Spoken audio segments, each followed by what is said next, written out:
दोस्तों, आपने अक्सर अखबारों और समाचार पत्रों में सुना होगा कि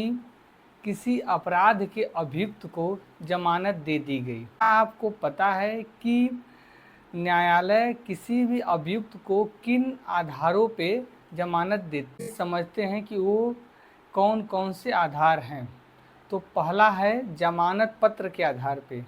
दूसरा जो है बंध पत्र के आधार पे है कि जो जमानत पत्र है उस आधार पे कैसे न्यायालय जो है अभियुक्त को जमानत देती है।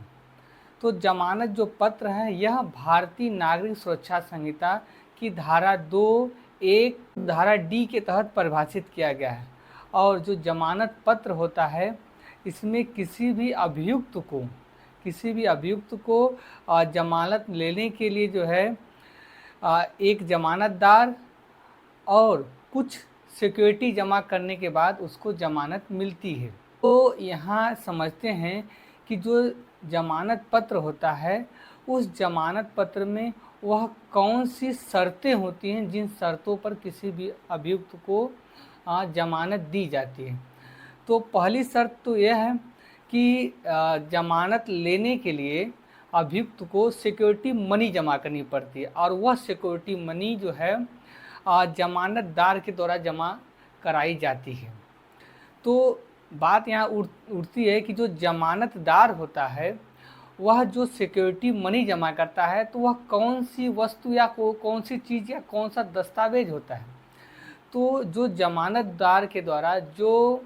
सिक्योरिटी मनी जमा की जाती है वह उसकी प्रॉपर्टी हो सकती है, उसका कोई बांड हो सकता है या कोई उसकी मोटर व्हीकल हो, उसका जो है कागजात हो वह हो सकता है। ये सभी आधार होते हैं जिन आधारों पर एक जमानतदार अभियुक्त की जमानत देता है। तो बात यहाँ यह आती है कि जमानत पत्र में वह कौन सी शर्तें होती हैं जिन शर्तों के तहत जो है एक अभियुक्त को जमानत दी जाती। तो जमानत पत्र में यह शर्त होती है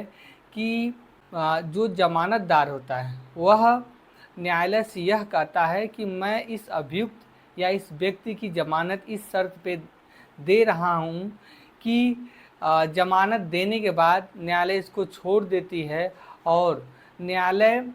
जब किसी भी समय इस अभियुक्त को और जिस नियत तारीख पे जिसको बुलाएगी उस नियत तारीख पे यह अभियुक्त उपस्थित होगा। यदि अभियुक्त उपस्थित नहीं होता है तो मैं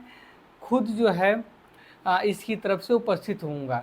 या अभियुक्त जो है जमानत की शर्तों का पालन नहीं करता है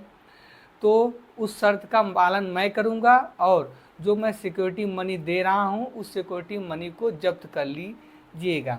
न्यायालय से यह जमानतदार कहता है। तो यहाँ यह बात आती है कि जब किसी भी परिस्थिति में जब जमानत किसी अभियुक्त को मिल जाती है और वह अभियुक्त जो है न्यायालय में जो है नियत तारीख पे उपस्थित नहीं होता है तो उसके बाद क्या होता है। जब कोई भी अभियुक्त न्यायालय द्वारा नियत तारीख पे उपस्थित नहीं होता है तो क्या होता है कि जो जमानत जो है